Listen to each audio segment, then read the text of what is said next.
Hai semua, gimana kabar kalian hari ini? Semoga kalian dalam keadaan sehat walafiat ya.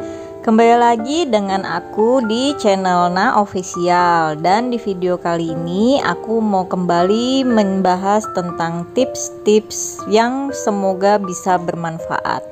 Dan kali ini tips yang aku bahas adalah tips untuk hidup minimalis. So, tonton videonya sampai habis ya.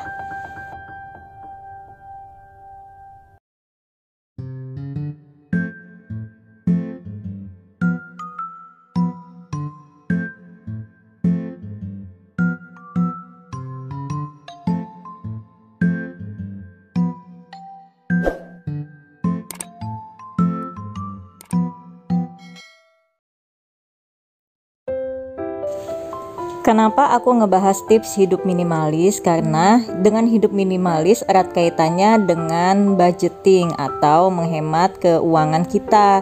Karena orang yang hidup minimalis adalah orang yang pastinya sudah hemat karena dia tidak beli barang yang berlebihan.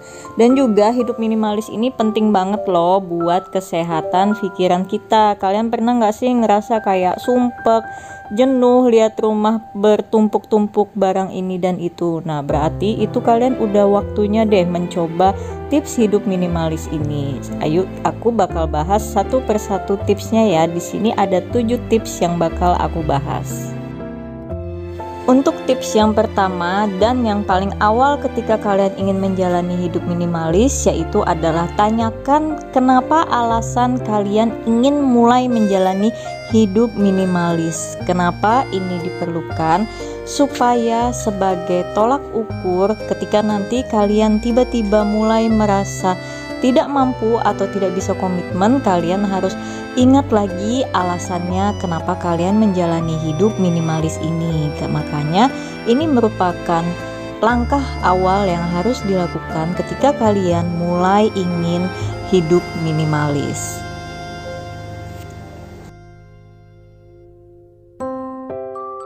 Selanjutnya untuk tips yang kedua, yaitu kalian harus bisa memisahkan barang-barang kembar. Pasti aku yakin di dalam rumah kalian, kamar kalian, kos-kosan kalian pasti ada deh yang punya barang kembar. Contoh kecil aja nih ya, untuk cewek itu lipstik. Kadang ada kan yang lipstiknya dengan warna yang hampir mirip tapi kalian merasa berbeda, itu udah termasuk salah satu barang yang kembar. Atau punya bedak dengan model bedak tabur atau bedak compact powder tapi dengan berbagai macam merek. Nah, kalian bisa mulai dari hal kecil seperti itu dulu untuk dipisahkan. Atau kalian mulai bisa coba kelilingi rumah kalian, kamar kalian, kos-kosan kalian, buat memilah-milah barang mana yang memang sekiranya barangnya mungkin berbeda merek tapi padahal fungsinya sama, padahal sejauh ini yang terpakai juga cuma satu, kayak gitu. Jadi itu mulai bisa kalian pisah-pisahkan, kalian sortir kira-kira barang mana yang memang bisa digunakan hanya cukup satu aja, tidak perlu 2 atau 3 barang yang ada di stok di rumah kalian. Selanjutnya untuk tips yang ketiga, yaitu ciptakan pola hidup hanya dengan 20 sampai 25 atau 30 baju saja. Mungkin ini yang agak berat ya, karena memang kadang kalian ngerasa bajunya itu-itu aja, apalagi cewek nih, pasti banyak yang ngalamin merasa ketika mau jalan bajunya itu-itu aja, padahal ketika ditengok dalam lemari itu bajunya udah full, udah penuh, yang sampai tumpuk-tumpukannya jatuh-jatuh, yang sampai gantungan bajunya udah desak-desakan.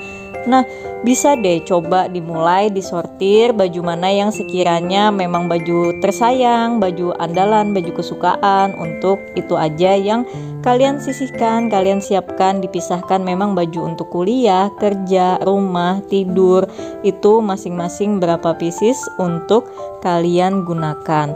Mungkin awalnya akan terasa berat dan pasti nanti kalian bakal mendapat pertanyaan, kok bajunya itu-itu aja. Tapi memang orang dengan gaya hidup minimalis akan sangat sering mendapatkan pertanyaan seperti itu. Jadi kalian harus kuat-kuat mental. Yang penting hidup zaman sekarang itu perhatikan kesehatan mental kita pribadi. Jangan pernah pikirin apapun omongan orang yang gak baik. Selama omongannya itu negatif, tidak perlu diambil pusing. Kecuali omongannya positif, bisa dijadikan sebagai motivasi untuk hidup kita.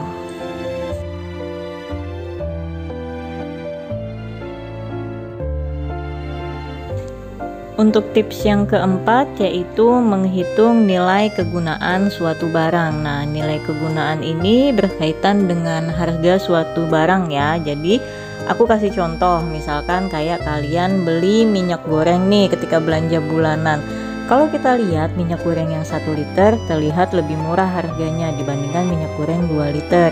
Nah, kadang kan tergoda nih, beli yang murah aja deh, sayang uangnya. Padahal sebenarnya ketika kalian beli minyak goreng yang 2 liter itu kemungkinan bisa bertahan sampai 1 bulan lebih atau 1 bulan lah. Sedangkan ternyata kalau beli 1 liter itu bertahannya 2 minggu juga nggak sampai. Jatuhnya kan kalian dalam 1 bulan bakal beli 3 kali tuh harganya.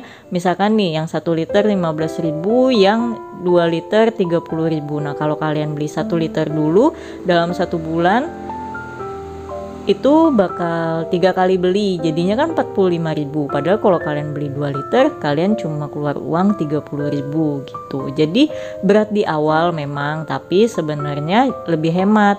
Atau misalkan kayak beli barang elektronik, kalian mungkin bakal pilih barang yang merek-merek yang nggak terkenal, harganya murah tuh, tapi umurnya mungkin cuma 3 bulan, 4 bulan. Sedangkan kalau kalian beli barang yang mereknya udah jelas, mungkin bisa sampai 1 tahun dan harganya memang berat di awal. Tapi ketika kita hitung nih dengan jangka waktu pemakaiannya, pasti hitung-hitungannya barang yang mahal di awal kita beli itu sebetulnya jauh lebih murah yang kita keluarkan uangnya. Jadi penting banget sebelum beli barang itu kita analisa dulu dengan harga dan kegunaannya, jangka waktunya kira-kira bakal berapa lama ya. Nah, jadi itu yang dimaksud dengan tips yang keempat ini.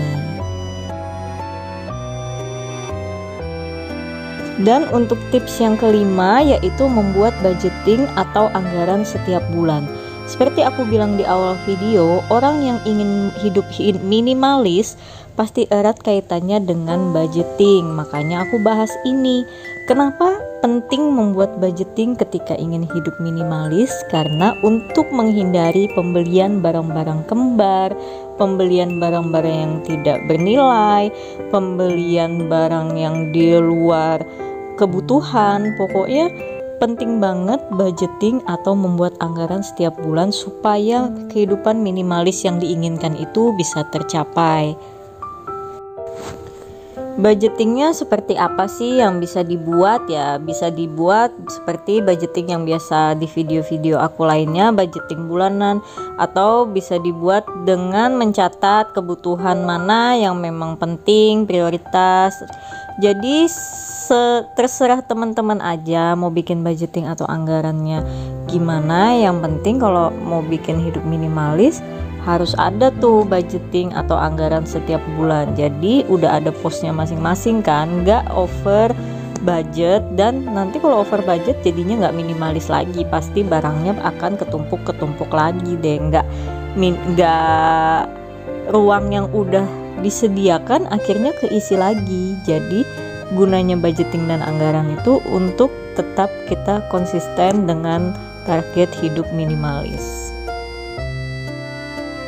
Selanjutnya untuk yang keenam tipsnya yaitu menggunakan barang sampai habis atau rusak. Nah, ini penting banget nih juga, karena kan sering banget tuh misalkan kembali lagi ke cewek, contohnya lipstick belum habis udah kepikiran beli yang baru, bukan kepikiran malah langsung beli. Baju belum ada yang sobek, belum ada yang bolong, udah kepikiran beli baju baru. Nah, jadi kalau memang kalian mau hidup minimalis, biasakan gunakan barang itu sampai rusak atau sampai habis. Jadi kalau orang minimalis itu pasti kebanyakan bajunya yang warna-warna netral, yang gak terlalu rame, yang motifnya biasa aja. Itu fungsinya apa? Fungsinya supaya bisa dipakai sepanjang masa, zamannya selalu, dalam zaman apapun, era apapun itu bisa terpakai bajunya. Jadi nggak selalu ngikuti tren aja kayak gitu. Nah, kalau memang juga mungkin ada pakaian yang kepengen beli yang ini, ya udah yang lama disingkirin, yang sekiranya memang udah agak nggak layak boleh disingkirin, ditukar, jadi nggak bertumpuk-tumpuk lah pakaian atau barang-barang yang ada gitu. Selanjutnya untuk tips yang ketujuh atau tips yang terakhir, yaitu buang rasa menyesal ketika kalian menyisihkan semua barang-barang yang ada. Jadi untuk menghindari rasa menyesal ini, aku kasih tipsnya. Kalau misalkan nih awal kalian pilah-pilahin barang yang kembar, pakaian-pakaian yang mau disisihin dulu, coba kalian simpan dulu barang-barang itu sementara di dalam kotak atau di dalam kardus, dan simpan dulu di dalam gudang. Tapi dikeluarin tuh ya dari rumah atau area kamar kalian atau lemari, disisihkan dulu, simpan dalam gudang, simpan sekiranya 1-3 bulan deh paling lama. Kira-kira dalam rentang waktu itu ada nggak tuh pakaian dan peralatan atau perlengkapan rumah itu kalian ambil, kalian gunakan. Kalau memang tidak ada, berarti di bulan misalkan sebulan kalian udah yakin udah nggak apa-apa, ini didonasikan atau di pre-love kalau memang mau jadi uang, ya kan. Jadi tetap berguna lah barang-barangnya itu, bukan dibuang di tempat sampah ya, jangan kan, kalau itu mubazir ya, karena pasti barang yang kalian sisihkan itu bukan barang yang jelek, karena kan sejauh ini barangnya ketumpuk di rumah, yang kembar, yang jarang dipakai. Jadi selama barangnya masih layak, kalian bisa pre-love, kalian bisa donasiin, kalian bisa kasih saudara, apapun itu, yang penting tidak bertumpuk lagi di dalam rumah kalian, kayak gitu. Apalagi kalau misalkan di pre-love itu malah bisa jadi penghasilan tambahan untuk kalian dan bisa menambah uang tabungan kalian, jadi lumayan banget kan. Jadi ini tadi ya 7 tips hidup minimalis. Semoga aja sih bisa ngebantu teman-teman yang pengen mulai ngerubah hidup minimalisnya, pengen ngerubah konsep kamarnya, rumahnya. Kalau yang udah merasa mulai sumpek, boleh deh dicoba, siapa tahu bisa lebih menenangkan pikiran, lebih rileks sih. Kalau misalkan kita ngelihat ruangan yang lapang, pikiran juga lebih lapang dan lebih jernih ya, nggak sumpek jadinya. Dan kalau begitu sampai di sini aja dulu ya video kali ini. Semoga bisa ngebantu teman-teman dan bermanfaat buat kalian. Sampai ketemu di video yang lainnya. Bye bye.